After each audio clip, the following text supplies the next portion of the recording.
This used to be a boom town. Ever since they struck oil here in the 1950s, Drayton Valley enjoyed the ups and occasional downs of life on the oil patch. But they've never seen anything like the current downturn. It's lasted more than 4 years. It started with the collapse in the international price of oil, but what's made it far worse is how little Alberta is getting for its oil from the U.S. People here say new pipelines to other markets are the lifelines this town needs to survive. You just see a slow trickle, like every month there'll be, oh, there's another bankruptcy, there's another person closed their doors. The mayor, Michael Dirksen, says when he was growing up, he heard there were more millionaires here per capita than any other place in Canada. As recently as 2012, a newspaper article described the town as having jobs galore.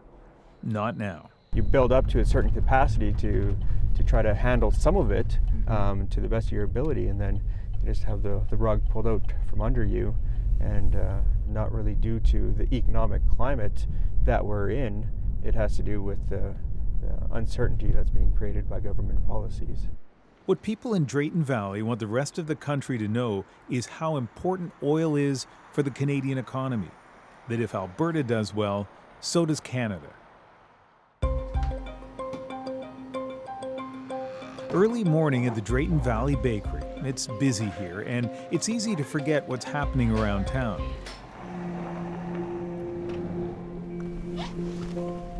Keith Jameson is one of the regulars, stopping here on his way to work.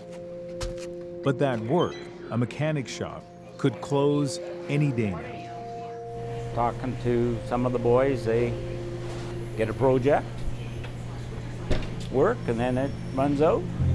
They get a few days, and that's it. That's what's keeping us going, is the catering.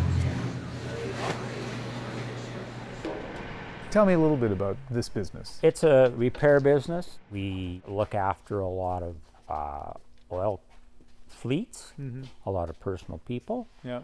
Jameson's first shop opened in 1979, and he says over the years, economic slumps were actually good for his business. People would need to keep older cars on the road, but now there are fewer people and less money. How long can you hang on? Not very long. Guarantee you, not long. I say we've lost 2,500 to 3,000 in the community, not necessarily right in town, but that's my opinion. And when you lose that many, then the town becomes overserviced. There's too many shops. Jameson is down to one full-time employee. He's depleted his savings to try to keep this shop going. 5 years ago, when the economy was still strong, he was relying on this place for his retirement. I should have walked away then.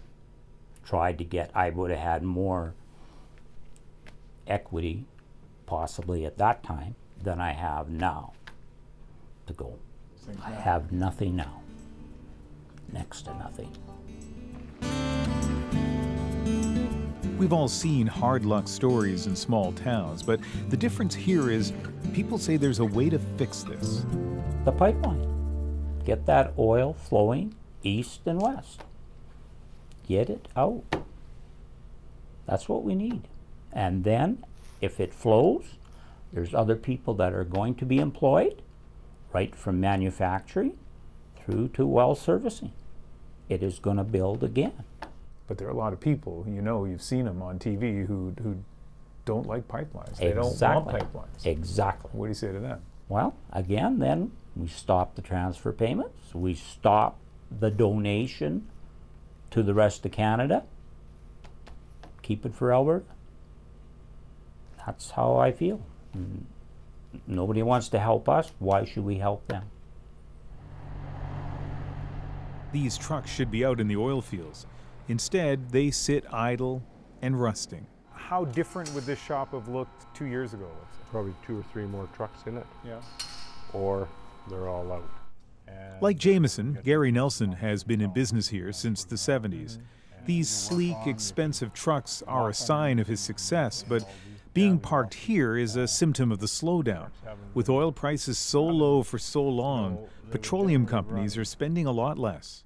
And how long has it been like this? 2 years, 3 years. And it's just getting worse. And You can handle it for a while, but it's and these are nice trucks, but they're going to stay nice because they're going to be staying in here. But in a cyclical business, maybe the cycle will turn. I can't see it turning. They just don't seem to want to get any action for us. They're trying to step on us every which way they can. Got the parts for this engine now? When Nelson says they, he's not just talking about government, but also average Canadians. A common complaint here is about people back east who are opposed to a pipeline from Alberta and rely instead on imported oil. If we could get some oil to market, send it east, rather than bringing Saudi Arabia oil, use our own oil. Canada's got to get together rather than work apart. Like, I mean, why would we buy oil from Saudi Arabia when we've got tons over here? So if we were to come back here next year or in a couple of years, what would we see in Drayton Valley? If nothing changes, well, you'll see a lot less tax base coming out of here, tax money. A lot of the shops will be shut down. Motels are shutting down. Restaurants are shutting down. Yeah. Well, it's depressing because, I mean, a lot of these people that you've been with forever are having trouble. Turns out motels are a pretty good measure of how things are going here. In boom times, Drayton Valley's population would swell with temporary workers. The Motel 8 would be full. But these days, occupancy is down by 80%. Some of the staff have left town. Those who remain, including the manager, Ray LeBeaucher, have to do a little bit of everything. During the low season, I have to work at the front desk. One time I worked 40 hours a week here at the front desk. And at the same time, I was cleaning rooms, especially if we only have 10 rooms. No need to bring the housekeepers in. LeBeaucher has resisted offers to move to other, busier locations. She still has hope that things might turn around. I love Drayton Valley. This is my home. This is my town. And people here are so nice, very friendly, and we pull together. Look at now, we have to serve our community dinner just to give us the optimistic that we are happy, like we are resilient. As soon as you start talking about the dinner tonight, you smile. Well, because it's a good for your heart, right? It symbolizes friendship, and we pull together regardless of the downturn of the economy.